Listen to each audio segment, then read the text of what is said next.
for you. Your Sports Link, weeknights on KTBY Fox 4, YourAlaskaLink.com. Ahead on Fox 4 News at 9, state legislators weigh in on the president's recent decision about Syria. Plus, the governor declares a state of disaster for an island in the Bering Sea. And the fair's almost over. We'll tell you how some local vendors say they did this fair season. You're watching Fox 4 News at 9, KTBY Anchorage. Thank you for joining us. It's Sunday, September 1st, and you're watching Fox 4 News at 9. The president announced yesterday he will seek congressional approval for a military strike on Syria. Senator Lisa Murkowski says she is not ready to support the president's plan. The senator says she is concerned about Syria's alleged use of chemical weapons on the August 21st attack near Damascus. However, she says the Obama administration has yet to provide a clear picture on a timetable and what goals are being sought. Murkowski says Obama should allow Congress to engage in a vigorous debate about the next steps ahead. Well, Governor Sean Parnell declared an economic disaster for the island of St. Lawrence. The island, located in the Bering Sea, has had an historically low walrus harvest. Parnell says only 340 walrus were taken during the spring. That's only 36% of the average for the last 10 years. In a letter to legislative leaders, Parnell says carved walrus ivory is a significant regional economic driver for island residents. The legislature may appropriate funds for assistance grants. Reports say the state is researching possible aid programs for residents. Well, a fire in Barrow, Alaska early Saturday morning has destroyed an iconic restaurant. Reports say Pepe's north of the border burned to the ground, and the fire caused extensive smoke damage to the adjacent hotel. No one was reportedly injured. However, the restaurant was completely destroyed. Guests at the Top of the World Hotel were evacuated during the fire, but have since been allowed to return to retrieve their belongings. Well, a small plane crashed upon takeoff, leaving one person dead and another seriously injured. NTSB says the plane crashed 73 miles north of McGrath into Titna, Alaska, Friday evening just before 9 p.m. Shortly after takeoff, the Piper PA-18 crashed into trees at the end of a 1,200-foot gravel airstrip. According to officials, the cause of the crash is still under investigation. The passenger, 30-year-old Traeger Anderson, who suffered minor injuries, identified the pilot as 58-year-old Scott Mueller. His body will be flown to Anchorage to the state medical examiner's office for final positive identification. Well, with only one day left at the fair, local vendors are trying to get last-minute sales after food, games, and rides. Shopping is a huge deal at the fair. This year, there are over 400 vendors selling a broad variety of things. The staff at Excalibur Sports says selling at the fair is a great way to get their products to more of Alaska, especially with football season gearing up. Definitely so, because it's just starting and everybody still has high hopes right now. So they haven't. Some of the teams, they haven't started losing. Some of the teams haven't started doing really, really good. Everybody has the same hope right now. Well, when we come back, a school in Bethel gets a unique celebrity surprise. We'll have that story and much more when we return.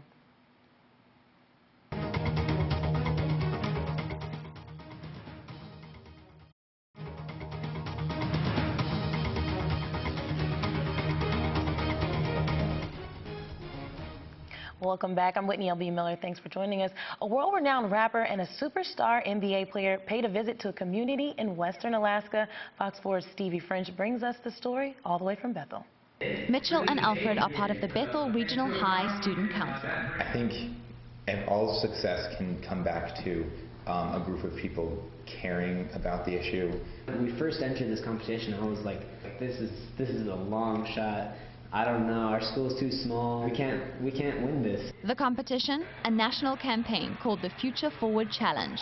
The prize, a once-in-a-lifetime opportunity at your school. A prize they won. Through a series of assignments, social media challenges, and college application processes, Bethel Regional High rallied together and beat out 275 other schools from across the nation. Our student council pretty much led the whole school to this victory through connecting with our peers.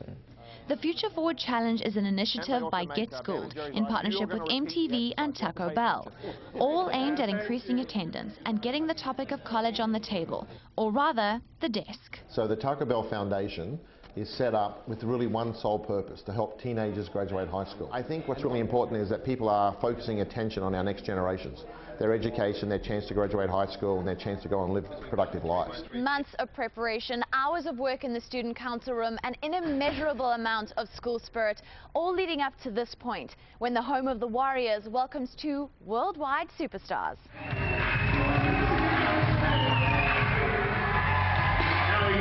A big element of this competition was social media, something the Warriors excelled in. Social media, it's also a platform where you can make statements, you can make changes. Whether you're in Chicago, whether you're in Los Angeles, whether you're in New York, whether you're in Bethel, it doesn't matter. Every voice counts and every student is important to us. That's the glory of social media. That's what social media does work. You know what I mean? When these platforms work for a worthy cause, the effort to improve your attendance and even to participate in a program like this, the self-investment that these students are making is more valuable in the long run. The hard work starts now, so those dreams you want to accomplish, those people, you know, the positions you aspire to have, you got to start working now. I sort of started realizing, like, man, just because I'm from a small place doesn't mean that we can't do big things. Now I'm just thinking like the whole world is ahead of me. In Bethel, I'm Stevie French, your Alaska Link. Well, he's known as the Aurora Dude. Dennis Anderson, an Alaskan photographer, takes a pretty unique approach when it comes to capturing the beauty of the auroras. Tonight, Fox 4's photojournalist Josh Maxwell brings us that story. I inherited a camera, a 35mm camera, when I was 7 years old, and I put that on a tripod and started taking pictures of the stars. And pretty soon one night, here came the Northern Lights, and I was hooked, and I was taking photographs of them by the late 60s, early 70s. But several years ago, I realized other people were doing it as well, and I wanted to set myself apart. So I started experimenting with different lenses that I've acquired, military surplus, some that were used for scientific purposes. They had to use older technology to fly over Warsaw bases so they could verify the treaties between NATO and Warsaw Pact countries. And then I cobble a camera together behind a lens. We call these Franken cameras because it's a piece of this and a part of that, literally put together and brought back to life. And I feel it gives life to the image. With the larger images, people become a part of the image, whereas with the smaller image, you're just looking at an image of the Northern Lights. That one's my all-sky camera, so usually I'll take it and set it out in the yard somewhere and point it up, and then I catch everything. Shooting big film is expensive. You can't afford to waste a shot. So you set up and you wait, and sometimes if you're lucky, maybe that shot comes that night, but sometimes it's the next night or the next week, or, well, maybe better luck next year. Now as it gets stronger, it goes from green into yellows and reds even. So currently it's somewhat weak. A clear sky as much as possible is your best odds of achieving something. There's those magic nights when I'll step outside and there's the Northern Lights in all their glory, and I've gotten some of my best shots not 20 feet out the door. Luckily for us, there's still a couple of film processors here in Anchorage, so I'll drop my film off to them, and they know me well enough that if I need to unload my film cartridges, they let me use their dark room, and you make a nice print. Now you need a nice presentation for it. So I've learned to do my own matte cutting and framing. What I do is fairly basic, but I try to do it in such a way that it doesn't interfere with my image, that perhaps it gives it a little more dimension, again draws you into it. All of my materials are made in the USA. So now I pack my wares, fit as much as I can into a Chevy Astro van, and I head up to Anchorage. I start at 4:30 in the morning setting up my tent, and it takes me about 4 hours to get all my artwork hung on the walls and get everything on the shelves. So maybe by 8 o'clock or 9 o'clock in the morning, I'm completely ready to do business. And then I'll be there until 6 o'clock or so, button it up for the night. Sunday morning, we get to start all over again. Makes money fall out of people's pockets. And it's the pack up and the drive home. I'm lucky if I get home by about 12:30, 1 o'clock in the morning, which, as it turns out, is a perfect time to start shooting some auroras. So if the northern lights are acting up, then I'll be out there getting some more images. I'm going to step down in the yard there and plant this one somewhere. Well, you can get your hands on these pictures at the Saturday market in downtown Anchorage. Well, when we return, it's weather time. I'll tell you what you can expect in your weather for the last day of the fair. You're watching Fox 4 News at 9, KTBY Anchorage. Welcome back. Well, now let's take a look at your weather so far. See, your current temperature is 35 in Barrow, 53 in Nome, 49 in Fairbanks, 55 in Anchorage, in the 50s down in Cold Bay and Unalaska. And your south central radar, it's a lot of activity. If you're outside, you can see it yourself, but over Palmer, right where the fair is, there's a lot of rain, and over Anchorage. It looks like some activity in the southwest as well. And let's take a look at your Anchorage cam. If you were outside today, it was, I mean, for the weather, it was an okay day, but it is pretty wet outside in places, and I know that rain is in your future, so if you're out and about, you can see the weather. It's 55 degrees currently, your humidity 83%, pressure 29 and 74 inches. Wind chill, it feels just like the temperature is now, 55 degrees, and it's cloudy currently. And let's see, your satellite and your radar shows the same activity you saw in the south central radar just across the state. A lot of rain in a lot of spots there. I guess the greener that it is, the more rain that you are seeing. And let's look at your 5-day forecast. Anchorage, it doesn't look too good unless you like the rain. It's going to be raining all week long. Monday, 59 is your high. Tuesday, 61, low of 51. Wednesday, 59. Is your high, 51 is your low. Thursday and Friday in the 50s as well, and 49 and 48 is your lows. And then Juneau, or no, Fairbanks, sorry. Monday, Tuesday, and Wednesday, you're gonna have some rain, and then that will let up on Thursday and Friday. 56 starting out your week as your high, and you might get up to the 67, almost the 70s on Wednesday, and then back down to the low 60s on Friday. And in Juneau, you're getting away with the no rain on Monday and Tuesday, but you'll catch up on Wednesday, Thursday, and Friday. You get a little bit of rain. 60s for the most part throughout the week. Low 60s towards the end of the week, or for the whole week actually. And 51 degrees is your low on Friday. And then across the state, your statewide forecast, 35 degrees in Barrow, 56 in Fairbanks, 59 in Anchorage, 60 degrees in Yakutat. It's just rain all across the state. As you can see, there's a little bit of sun down in Ketchikan, and cloudy in Barrow. So that's pretty much your weather. When we return, some news you may have missed this week. We have your weekly wrap-up next. Stay tuned. Watching Fox 4 News at 9, KTBY Anchorage. Welcome back. Here's a look at some of the local news you may have missed making headlines. The National Transportation Safety Board released a preliminary report on the Merrill-Field crash that killed 31-year-old Robert Lilly and his girlfriend, 27-year-old Jessie Nelson, last Saturday. The NTSB confirmed the fatal crash occurred after the pilot was told to go around the runway where another plane remained after landing. According to the report, the couple took off from Wasilla and flew for 26 minutes in sunny skies and light winds. Controllers cleared the airplane to land on Merrill-Field's main east-west runway behind a Cessna 172. When the first plane did not leave the runway, controllers ordered Lilly to go around. Lilly's plane stopped descending and flew over the runway. Witnesses heard the plane's engine quit before it crashed.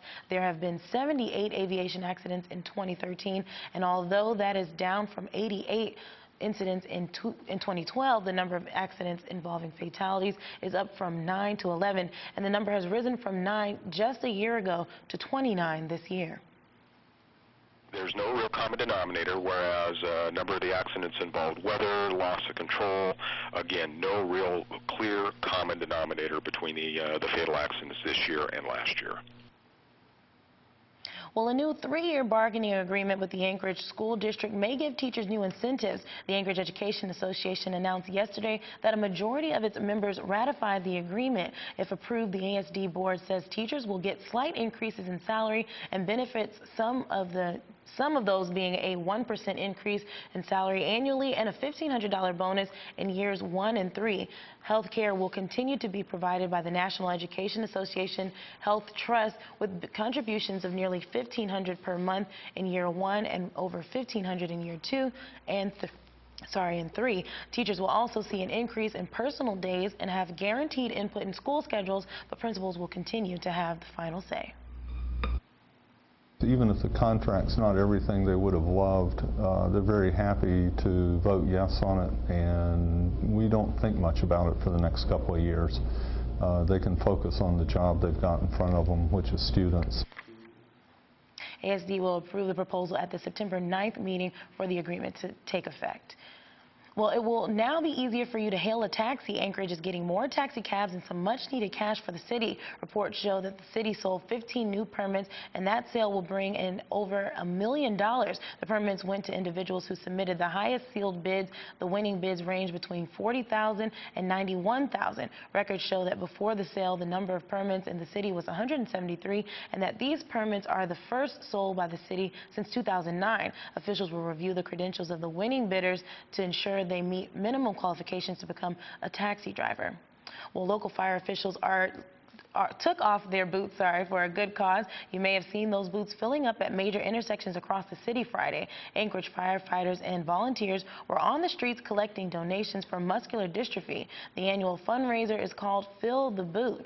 Firefighters with the Anchorage, Girdwood Airport, and J-Bear Fire Departments volunteered to collect money for MDA. In recent years, firefighters raised over $100,000. The donations go to benefit the families of children living with the condition here in Alaska. I think a lot of these kids, they don't feel like they have to be just, the little kid, sickly kid in the wheelchair. They can just be themselves. They can open up, they can come out of their shells and just make friends for the week and just be goofballs and be kids for once in their life. I'm just running around trying to get as much money as I can, and the one thing that's always amazing is the generosity of Anchorage people and the citizens. 3 hours we generate as much as some places do in a whole weekend. It's truly amazing. It's a compliment to the citizens of Anchorage. Well, we got Jake Rowland here. Now, did you see those firefighters out there with the boots? I didn't actually run into them. I was honestly all over the place this past weekend. I was out in the Valley for the Wasilla Colony football game and also Houston and Soldotna. So I didn't have the opportunity to see any of those, but obviously a great cause, and hopefully they were able to raise a little bit of money for that great Definitely. cause. So what do you got for us for sports? Oh, well, I mean, if it's that time of the year, it's football. It's going to be a lot of football, where there was service in Bartlett, as you see there. A little bit of a fight. A couple of players were suspended. We'll have the latest on that. Plus, Kodiak making their round up here. It's not every day you get to see Kodiak, obviously, in Anchorage. They were playing South Anchorage JV team. Chugiak and Diamond, well, it was a 6-point game. In fact, they only scored 6 points, and we've got highlights from those games and much, much more coming up just a little bit later. Can't wait. Right after this. Well, when we return, we'll tell you about what you can look for your week ahead. Stay tuned.